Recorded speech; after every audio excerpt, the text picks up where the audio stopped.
Pat and Fred, firstly, congratulations on your 70th wedding anniversary. Thank you. But can you take us back as to why and when you moved to Harlow? Because we lived at the Oval and we couldn't get a place out of, it was a tenement house. We had Graham and we wanted a bigger space for Graham to grow up in, country fields, and that's why we came to Harlow. Did you see like an advert or in the papers or something like that? No. A friend of ours actually, who we knew, he lived in Kennington, he'd come down here and he'd got a house. So we come down to views, come down by bus, because you could then, from Aldgate. It was Aldgate, yeah. And saw the place he had just round the corner. Bushycroft. And saw what he could do and how he got work easy. So then we came. We went along the same grounds as he did through Key Glass. Do you remember which year this is? This is August 1959. I started work at Key Glass. So what did Bushycroft look like then? Bushycroft, well, it's like everything. Every area in the town. We didn't live in Bushycroft. Right. Oh, where did you move to? Sorry. Petrie Mead. Petrie Mead. So what did that look like in 1959? Mud heap. There was 50 houses total. We was the first in there.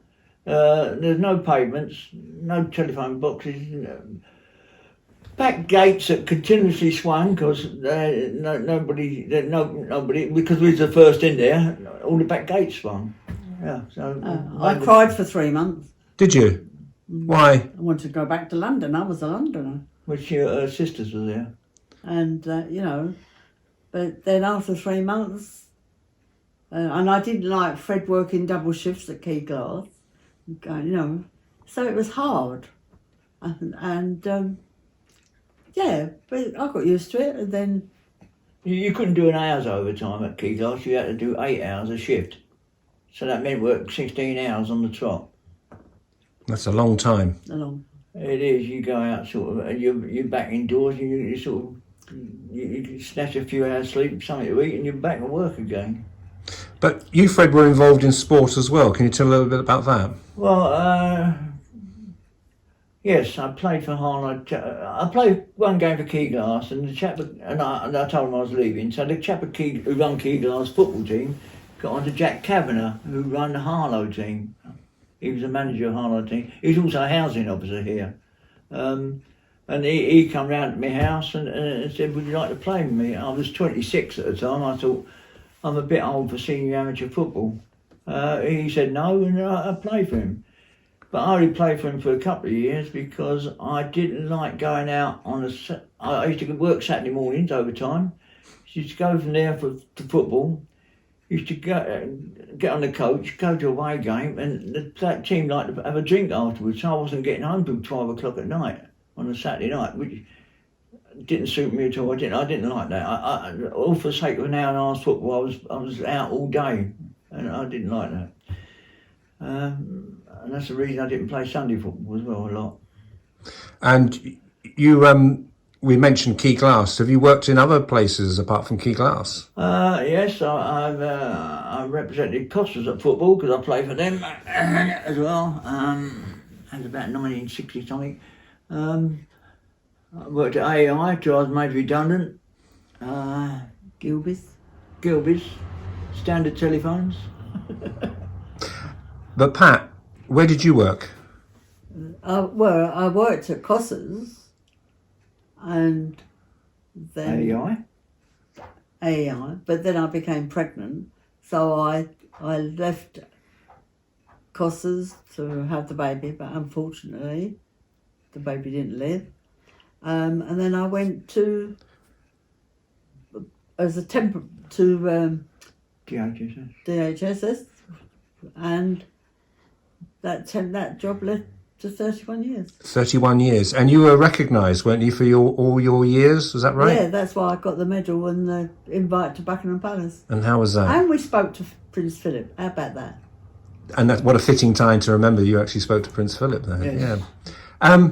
And this is, as we said, your 70th wedding anniversary. Can you remember your wedding day? Yeah. Yes, yes. You'll never guess where I ended up. Watching West Ham play football. We got married at 12 o'clock, and because my brothers were and his mates were so West Ham thing, Freddie, we're going to West Ham this afternoon, so you'll have to leave. You know, you come in. Yeah, because who was playing? Well, it was Tommy Lawton, who was a famous English footballer. And they wanted to He see. played for England and Chelsea, and he was playing for Notts County at that time. And so they went. So they went off to see West Ham and came back, and then had an ease up. And whereabouts were you married physically? What? Forest Gate. Forest Gate. Well, Stratford, actually. Yeah. Oh, we were actually married in West Ham Lane Register Office. You didn't seem to mind him going off to see the Hammers and then coming back on your wedding day. Yeah. Well, see, I was so easygoing.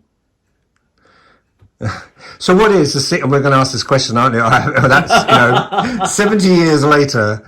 Has it just been 70 years of being easygoing? No. No, ups and downs. Ups and downs, turmoils. And, you know, when you're the youngest of 10 siblings, it's hard because you lose your mother and father, and you lose your siblings and your in-laws. And we have lost so many friends recently, haven't we? Because we were in a big circle of friends. You know, We know more people up the cemetery than we do in Harlow. now. But we've still got friends of 65 years, you know, And you would say, would you not, that Harlow's been good to you? very good. What does that mean? Well, we've had a good life, social life. We've always had work. It's provided me with food on the table, it's provided me a roof on my head, and it's provided sport, and it's provided facilities for the children. Well, we only had one, but we had grandchildren, and they've all followed on, they've all played sport. We've had Graham, we've got a marvellous daughter-in-law. She really looks after, I don't know if you've met Fran, have you? She's really looked after our son. Don't know how she's done. And we've got two lovely grandsons, Ashley, both, yeah. Wade and Ashley, Both been on the phone. And now we've got two lovely great-grandchildren, a grandson and a granddaughter. So we, you know, yeah. So what's your message to young couples, who are starting out in life and getting married, etc.? Is there any message to them? Just realise it's not going to be all smooth sailing. There's going to be rough waters, and you've got to plough through them. Just do that, plough through them. We wanted 4 children, we got 1 because we lost the others, So it's not been all that. But at the end of the day, we got married in 51, and here we are in 21, 70 years later, still Mr. and Mrs. All what's gone on in between, you just get over it and carry on. It's no good having an argument and saying, I'm divorcing you. That's what the youngsters do now, isn't it? And walk away. Well, Pat and Fred, on behalf of all the people of Harlow, we're very proud of you and congratulations on your wedding anniversary. Thank you. Thank you very much.